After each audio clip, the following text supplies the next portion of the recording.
Welcome to Second Take, the show that focuses on the issues behind the news. Mining Weekly editor Martin Creamer unpacks developments around solar energy, the private sector, and new rock drill prototypes. Welcome, Martin. Hi, Sashni. Now, you recently spoke with the chairperson of Sun Ranch Solar, who outlined the massive benefits of solar energy, especially in terms of lowering diesel costs. Yes, we often see in mining that diesel generation is used, and this is in off-grid areas, and particularly in Africa, where they can't get access to grid power. But it's clear now that Africa also has a lot of sun, and it has its wind, and you can actually, daytime costs can be dramatically reduced, if you go for the sun energy, because it is clearly at the moment cheaper than what diesel does. That's excluding the capital costs of your diesel equipment and the maintenance costs. Just on the diesel alone, the sun can beat it, hands down. So that's during the day. Hopefully they can do something about the wind at night. There are other companies, excluding Sun Ranch, that does that. So you could really serve best interests of the environment and the best interests of your shareholders by just going in there and doing the right thing. And I see even in South Africa, there's a company that's making a fortune out of our manganese. They're mining manganese. And they are wanting now to move from diesel to Eskom. But, they should say, look, what is the best thing to do here? Because the diesel that they were spewing, the pollution fumes into the atmosphere, was ridiculous when they're making that sort of money. Here's an Australian listed company that mining in South Africa. They must put their best foot forward. In fact, they refused even to answer questions. That's an arrogance of an investor in the country, because we are part of this country. They are externally. They're making a lot of money out of it. Do something proper. Even answer the question saying, we agree with you, we'll do this later. They did indicate that they will be using Eskom, hopefully soon. But even then, it's not ideal because Eskom is coal-fired. They could do something proper by using solar and wind. Hopefully they will get their minds right and answer questions, which I found absolutely arrogant, because this is a so-called BEE shareholding company here. What a cheek, not wanting to answer questions. We've seen that before with arrogant companies in South Africa. We saw Steinhoff, we saw the way that went. We saw Sasol turn arrogant. Look at the way they went. Hopefully, this company that will remain unnamed at this point does something proper. But we can see that there is an opportunity to do this, not only in South Africa, but in Southern Africa, the rest of Africa, where you don't have to use this diesel, which I think the International Health Organization has declared cancer forming. The fumes from there can give you cancer. So why expose your workers to that when there's something much better?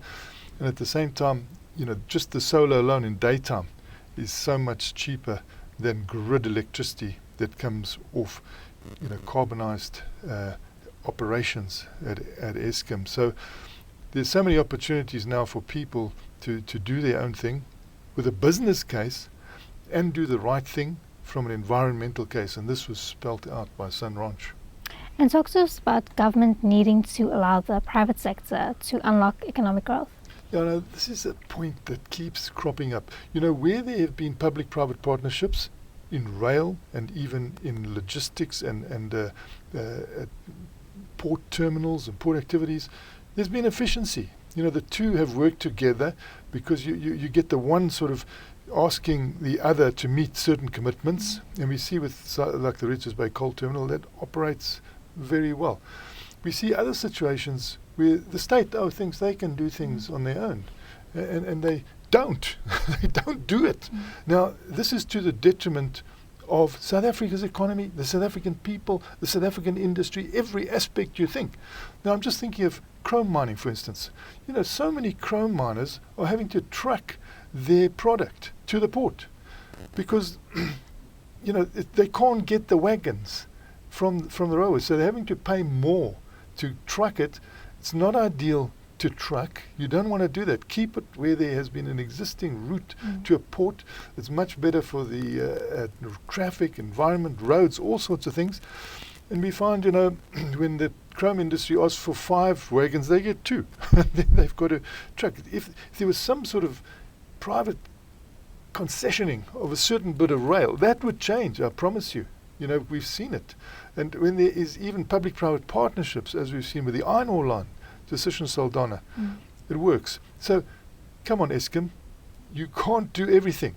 Make sure that when a company wants to actually do the right thing, as we see, companies in Limpopo, like Anglo American Platinum, want to generate their own solar power, 120 megawatts worth, they run into red tape. NERSA says you can only do up to 10 megawatts, and you're saying, well, this is not going to be feasible. Don't stand in the way of cleaner energy, cheaper energy, better economy, advance, modernization. They're looking in Limpopo to creating a situation where they, although they're not original equipment manufacturers, Anglo American is making sure they can get a hydrogen-powered truck. But what they want to use is clean power from the sun, and the excess power they got from that to produce hydrogen, and then in fuel cell varieties of very heavy vehicle trucks, make sure that you don't pollute while you're mining. I mean, after all, you are supposed to be the company that stops the pollution of the world. So don't pollute yourself. But if you get your government standing in the way, I mean, that's ridiculous. When the government, can't even support through Eskom. So let these people go ahead. Let the private sector go ahead when they come for an application which is a vast improvement. Don't stand in the way. And so this is the sort of thing I'm referring to now. If the government can just look at where the private sector can do things, let them do it, because it's going to be for the benefit of the people of South Africa. And we must think of the people of South Africa as a whole.